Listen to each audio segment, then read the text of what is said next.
Halo dan selamat datang kembali. Hari ini kita punya sumber yang sedikit beda nih. Dan jujur aja, cukup unik. Kita mau bahas sebuah transkrip dari video YouTube.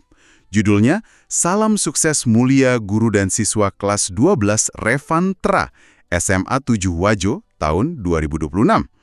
Jadi intinya ini tuh lirik yang diucapkan para siswa di acara perpisahan sekolah mereka. Misi kita kali ini adalah menyelami ungkapan hati mereka. Kita mau coba pahami nilai-nilainya, harapannya, emosinya. Karena rasanya ini jauh lebih dari sekedar ucapan selamat tinggal biasa. Oke deh, mari kita bongkar ini. Ini temuan yang menarik sekali ya. Seringkali kita anggap acara kelulusan itu kan seremoni formal, sebuah akhir. Tapi sumber kayak gini justru mengingatkan kita kalau momen itu sebenarnya sebuah kapsul waktu budaya. Transkrip ini kelihatannya sih sederhana, tapi ini tuh artefak yang merekam apa yang dianggap paling penting oleh komunitas mereka. Yang menarik di sini tuh gimana sebuah perpisahan justru dipakai untuk menegaskan lagi nilai-nilai yang udah mereka bangun. Kapsul waktu, wah itu istilah yang pas banget. Waktu saya baca, ada satu hal yang langsung, kelihatan banget, yaitu cara mereka menggambarkan guru. Bukan cuma pengajar, tapi sesuatu yang jauh lebih dalam. Coba dengar kutipan ini ya. Guru kami, cahaya di jalan, membimbing hati menuju harapan. Metafora cahaya di jalan ini kuat sekali, puitis banget. Kenapa ya penggambaran seperti ini bisa begitu menonjol? Menurut Anda gimana? Betul, betul. Karena metafora itu langsung mengangkat peran guru dari sekedar profesi ke ranah yang lebih spiritual, bahkan eksistensial. Jalan di sini kan jelas bukan jalan aspal ya.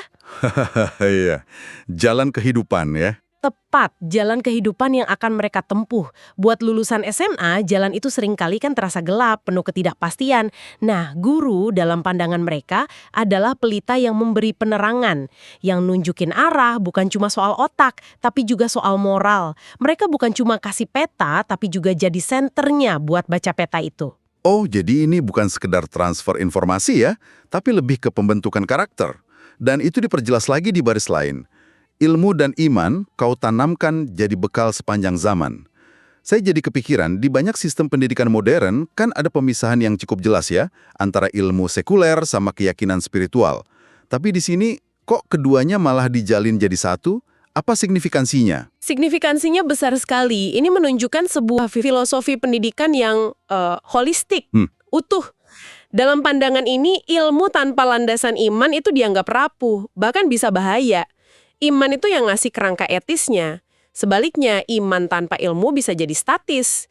Jadi mereka lihatnya ini kayak dua sayap burung, butuh dua-duanya buat bisa terbang tinggi. Sekolah di sini tujuannya bukan cuma nyetak siswa pintar, tapi manusia yang utuh. Proses menanamkan juga ya, bukan mengajarkan. Tepat, itu menyiratkan proses yang organik, butuh waktu, butuh sabar. Dan puncak dari rasa hormat ini, yang jujur bikin saya merinding sedikit, adalah permohonan yang diulang-ulang. Doakan kami, wahai guru tercinta, agar sukses mulia dalam ridhonya. Kata doa dan ridho ini, bebannya luar biasa ya. Ini bukan cuma semoga berhasil kan? Oh, jauh lebih dalam, jauh sekali.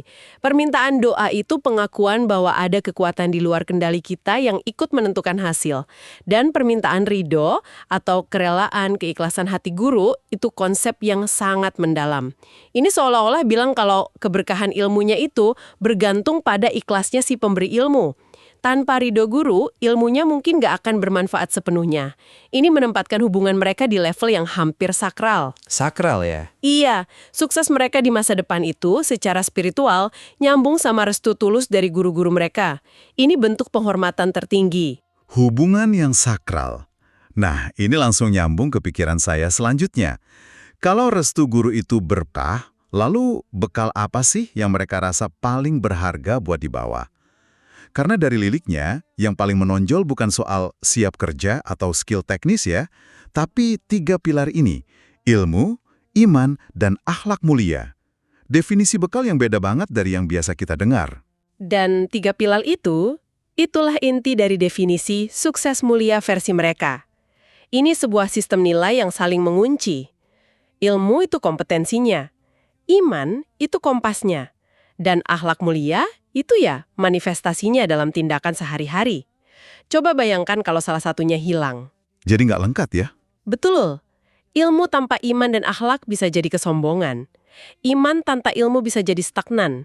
Mereka melihatnya sebagai satu paket utuh. Jadi, sukses mulia itu bukan tujuan akhir, tapi lebih ke cara menjalani perjalanannya. Ini hampir kayak kritik halus ya, buat definisi sukses yang lebih materialistis, yang fokusnya cuma karir atau uang. Pandangan seperti ini masih umum atau ini sesuatu yang mungkin lebih lestari di komunitas yang lebih erat kayak di Wajo? Saya rasa ini cerminan dari tegangan antara nilai-nilai komunal tradisional dengan tekanan individualisme modern. Di kota-kota besar, narasi sukses sering didominasi pencapaian individu yang terukur secara materi kan? Iya, betul. Tapi di komunitas di mana ikatan sosialnya masih kuat, sukses itu seringnya tetap terikat pada kontribusi ke masyarakat dan keluhuran karakter. Sukses mulia itu sukses yang nggak cuma buat diri sendiri, tapi juga bawa kebaikan buat lingkungan. Dan diridhoi Tuhan. Jadi ya ini pandangan yang mungkin lebih awet di lingkungan seperti itu. Dan mereka sadar banget bekal ini buat jangka panjang. Ada satu baris yang merangkumnya dengan indah banget. Jika nanti jalan terasa gelap, ingat pesan yang penuh harap. Ilmu iman dan akhlak mulia jadi cahaya sepanjang usia. Kata cahaya muncul lagi di sini, tapi sekarang sumbernya dari dalam diri mereka sendiri. Tepat sekali. Di awal, guru adalah cahaya di jalan, sumber eksternal. Tapi setelah lulus, bekal yang mereka internalisasi, ilmu, iman, akhlak, itu yang jadi cahaya sepanjang usia, sumber penerangan internal. Oh, sebuah transisi ya? Betul. Transisi dari bimbingan eksternal ke kemandirian moral. Cahaya ini bukan lampu sorot biar kelihatan hebat, tapi lebih kayak lentera yang bantu mereka lihat langkah di depan pas lagi susah. Lentera inilah yang jadi pemandu mereka nanti, jauh setelah rumus-rumus matematika terlupakan. Transisi dari bimbingan ke kemandirian moral, itu pas banget. Tapi di tengah semua obrolan soal bekal internal ini, ada satu pilar lagi yang kuat banget, pilar komunitas. Liriknya bilang, sahabatku jangan kau bersedih, kisah kita tak akan pernah pergi. Setelah fokus ke hubungan vertikal sama guru, mereka beralih ke hubungan horizontal sama teman. Dan ini bagian yang sangat krusial dari pendewasaan. Mereka sadar kalau mereka nggak sendirian. Kisah kita tak akan pernah pergi, itu pengakuan kalau kenangan bersama itu udah jadi bagian dari identitas mereka. Kenangan ini fungsinya kayak jangkar emosional. Nanti kalau mereka ketemu tantangan, mereka bisa lihat ke belakang dan dapat kekuatan dari sana. Saya juga menangkap ada janji buat tetap terhubung ya. Meski langkah kami berpisah arah, hati tetap satu dalam doa. Lagi-lagi, doa muncul sebagai medium, bukan cuma buat mohon ke atas, tapi juga buat saling terhubung. Aku nggak bisa lihat kamu, aku akan selalu mikirin kamu dan berharap yang terbaik buat kamu dalam doaku. Ini bentuk dukungan emosional yang matang banget. Di zaman sekarang di mana koneksi seringkali dangkal, komitmen saling mendoakan itu, wah, itu ikatan yang substantif. Dan yang paling spesifik dari pilar komunitas ini, mereka menyebut nama sekolah mereka. Bukan cuma sekolah kita, tapi eksplisit. Manet Wajo dan Esmanet. Dan ada kalimat yang kayak, sumpah, nama Esmanet kami jaga, sukses mulia sepanjang masa. Kenapa identitas institusional ini jadi penting banget, sampai diucapkan kayak janji suci? Karena sekolah dalam konteks ini bukan cuma gedung tempat belajar. Sekolah itu kawah candra di muka, tempat identitas dan nilai mereka ditempa. Esmanet jadi simbol dari semua nilai yang kita bahas tadi. Guru sebagai cahaya, bekal ilmu, iman, akhlak. Jadi menjaga nama Esmanet itu cara lain untuk bilang kami akan hidup dengan nilai-nilai yang diajarkan ke kami. Jadi, suksesnya mereka secara individu, itu otomatis jadi cerminan alma mater mereka. Ada semacam tanggung jawab kolektif yang mereka bawa ya. Mereka bukan individu lepas, tapi duta dari Esmanet. Tepat, mereka adalah duta. Setiap pencapaian sukses mulia mereka nanti, itu jadi testimoni buat kualitas pendidikan di sana. Sebaliknya juga begitu.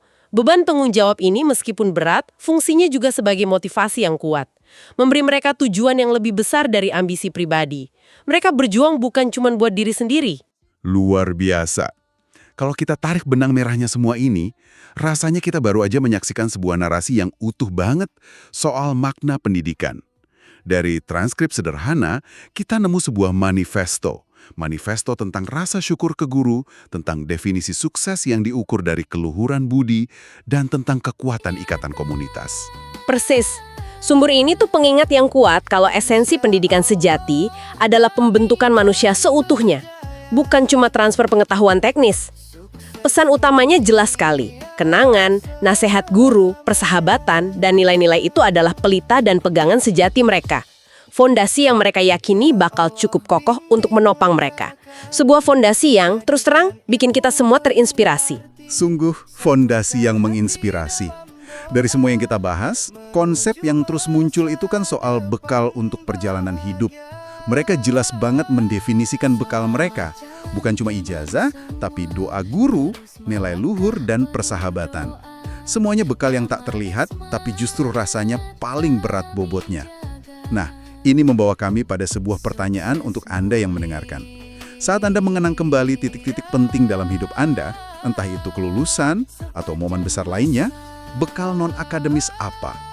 Mungkin sebuah nasihat singkat dari seseorang, sebuah nilai, atau sebuah kenangan yang ternyata jadi cahaya paling terang di sepanjang perjalanan Anda sampai hari ini.